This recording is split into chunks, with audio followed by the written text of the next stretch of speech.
are you going to have a more coherent approach in relation to direct provision? Well, this is the start of it. So we've started the process by creating this function, which, as I say, if you think about direct provision, it's the end of a pipeline, which begins with an application into the International Protection Office.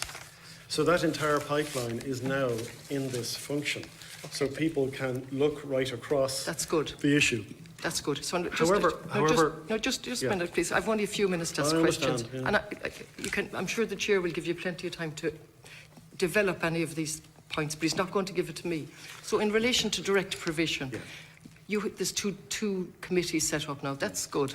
They're set up as a result of what happened. They were not proactive. They weren't set up because problems had been highlighted repeatedly. So I've been to Terard, I've been at that terrible meeting. I have to tell you on the record, and I've said it, the worst meeting of my life. But that happened as a result for many reasons. One of the major reasons was the vacuum created by the Department of Justice. It was quite obvious what was going to happen down the road in relation to the way the Department of Justice were and continue to deal with direct provision.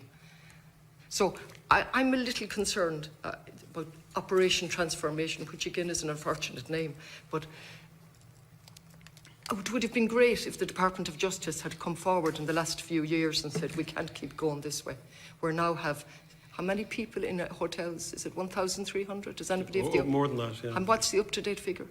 It's about 1,500. 1,500 in hotels. How many people with status as a refugee living in direct provision? What's the up-to-date figure on that? About 800.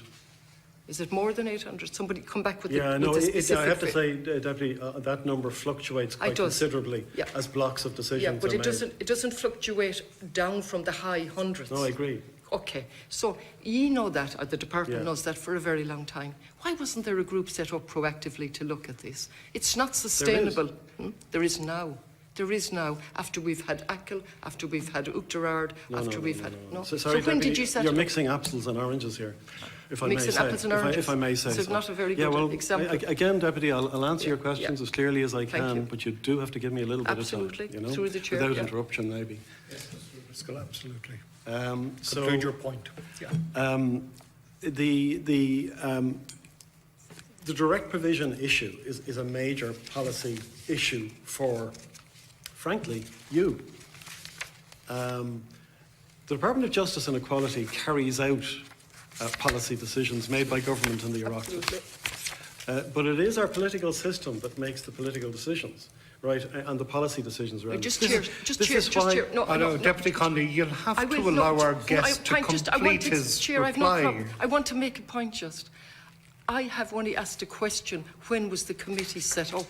That was the question I asked. I'm fully aware of direct provision and the policy. I asked, when was the committee set up?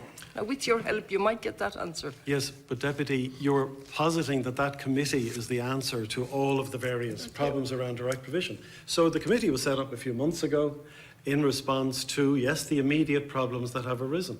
And that's the interdepartmental committee I'm talking about now. Yes. And the interdepartmental committee has a remit, and I hope it'll finish its work by the end of the year, to look at short to medium term issues that are arising in the operation of direct provision and the international protection system.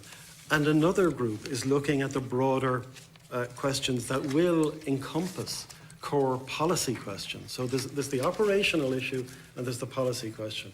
And the point I am making to you is really that some of the issues that you're reflecting on, I think, are within that broader policy remit. The short-term issues, of course we deal with them on a short-term basis. That's what you do. You manage things as best you can.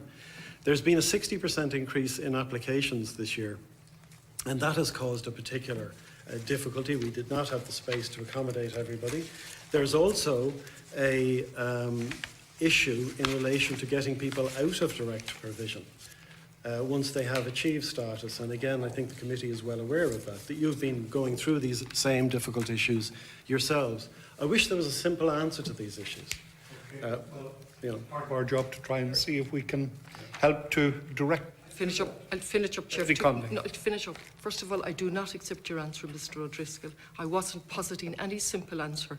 I know how complex it is. We have 2 direct provisions in Galway, which created no problem, except for the length of time that people are there. Huge problems for the people. So I do not accept your answer in relation to simplicity. I simply asked you when was the committee set up, and you haven't told me. You've given me a vague answer that it was a few months ago.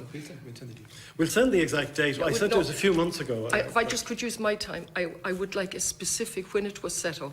And I'm saying publicly it was too late and it was too little too late. A vacuum developed. Clearly we have decisions to make and we have leadership to show. That's a different matter. And finally, in relation to culture, which was the big thing, and I want to say that the Toland report praised the staff. And it's important to say that. Give tremendous praise to the staff on the ground in the department. What they didn't give praise to was the management structures. And I haven't time to go into that. But the important one was the culture, and it's been repeated so often, the culture, the silo culture. I don't wish to repeat it really, but I'm concerned that it's still an issue in the 5th report. I keep forgetting the 3 letters. ERG. ERG. In the 5th report, the issue of culture and culture stage is still a problem. So can you comment on that, please? And that's my last question. Thank you. And I tried to reference this in the opening statement. I agree one of the major challenges now as we go forward is to make the organisational change flip over into cultural change within the department. But we are well embarked on that. This is where I've invited you to, or your successor committee, to hold us to account in the future. I agree culture change is very much part of this, but that's a slower and longer process than just a transformation programme. But the purpose of the structural change we've undertaken is precisely to deliver cultural change. That is always the case in any reform of an organisation. And there is progress in that regard. I believe there is substantial progress, yeah. I don't think that's an acceptable answer now, Chair, but I leave it at that. It's been raised as an issue, the cultural change, so would like to hear what are the issues in relation to that culture? But perhaps you'll do it yourself later. But that was the major issue, cultural change throughout all the reports. But my time is up and I leave it. Thank you, Deputy Connolly. Deputy